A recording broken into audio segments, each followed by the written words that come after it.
greatly honored by your presence here today, and I would like to express my profound gratitude to you all for this extraordinary gesture of support to the Ministry of Foreign Affairs and Regional Integration on this very special occasion.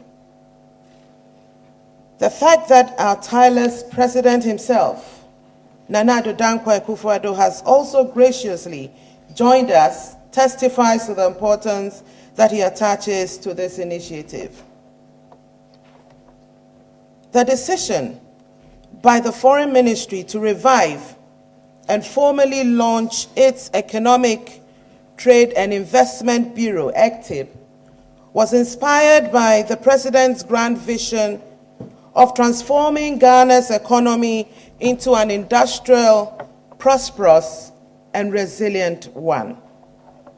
The need to move away from the excessive dependence on primary commodities and external aid cannot be overstated. The time for action is now.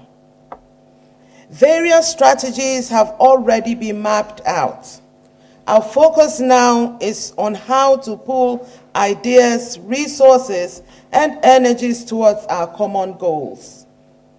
Consequently, the structural transformation we want has called for closer collaboration and harmonization of activities among the various public and private institutions that are vital to our country's economic progress. Furthermore, this agenda is also being pursued within the framework of the collective developmental aspirations which Ghana shares with the rest of the international community. These are encapsulated both in the African Union's 50-year development plan, which is dubbed Agenda 2063, and the complementary UN Sustainable Development Goals, also called Agenda 2030. Additionally, there are various strategic partnerships between Africa on the one hand and a host of countries, including China, the European Union, Japan, India, Korea, Turkey, on the one hand, to which Ghana subscribes. These partnerships present enormous opportunities as well as challenges for advancing the national agenda of socio-economic transformation. We must engage regularly in policy dialogue, exchange information, come to a common understanding on the socio-economic transformation we all desire, and also support each other in playing our respective roles. This is the underlying objective of this first stakeholders conference being organized by the Ministry of Foreign Affairs and Regional Integration. As a ministry, our mandate enjoins us to pursue economic diplomacy in support of the national objective of diversifying and increasing Ghana's export base. Through our work and network of embassies and consulates abroad, we have been actively seeking markets for Ghanaian products abroad, utilizing preferential trade arrangements and multilateral trade agreements.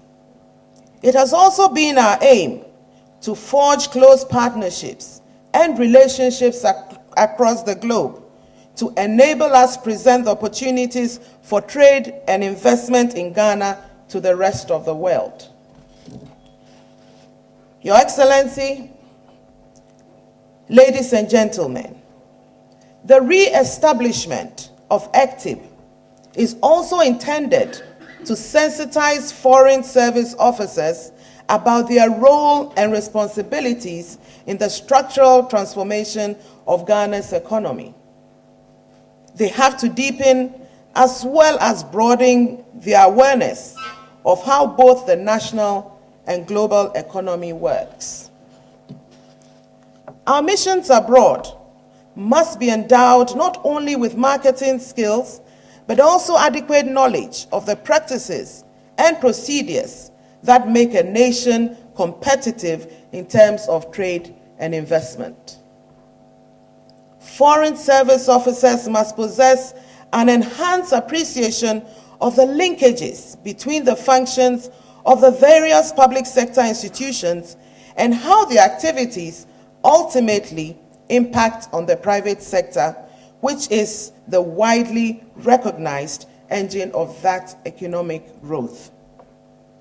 In this connection, it is intended that ECTIB serves as the nerve center for the ministry in prosecuting Ghana's economic interest abroad.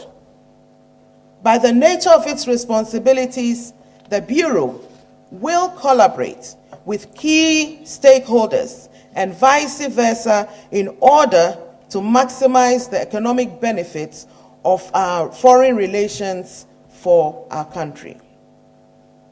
Our mandate enjoins us to be in constant search of opportunities to break new ground as we seek to diversify and increase exports, accelerate economic and social integration at the regional and continental levels, and to promote rules-based and equitable international trading systems. We must therefore redefine the ministry's relations not only with the various ministries, departments, and agencies, MDAs, but also organizations such as the Association of Ghana Industries, AGI, Ghana Exporters Association, GEA, National Board for Small-Scale Industries, NBSSI, and the Ghana National Chamber of Commerce and Industry, GNCC, and all others actively operating in Ghana's economic landscape. We as the Foreign Ministry may drive economic diplomacy, but we also acknowledge that it involves all those actors with economic responsibilities and interest inside and outside of government at all levels of governance. I am hopeful that through this interaction, we can also sensitize and reorient the various Ghana missions abroad to become more creative, proactive, and effective in their endeavors. This is the reason why we have invited all our various stakeholders here for a dispassionate dialogue on how to make economic diplomacy an effective tool that can help us turn a new chapter in Ghana's economic history towards achieving sustainable and inclusive growth. Your Excellency, ladies and gentlemen, before I bring my remarks to a close, let me take this opportunity to express my appreciation to the experts who since yesterday have handled the various topics that are to be discussed. Last but not the least, the Foreign Ministry is indebted to each and every one of those that have contributed in diverse ways to the organization of this event. I wish you all continued successful deliberations and thank you for your attention.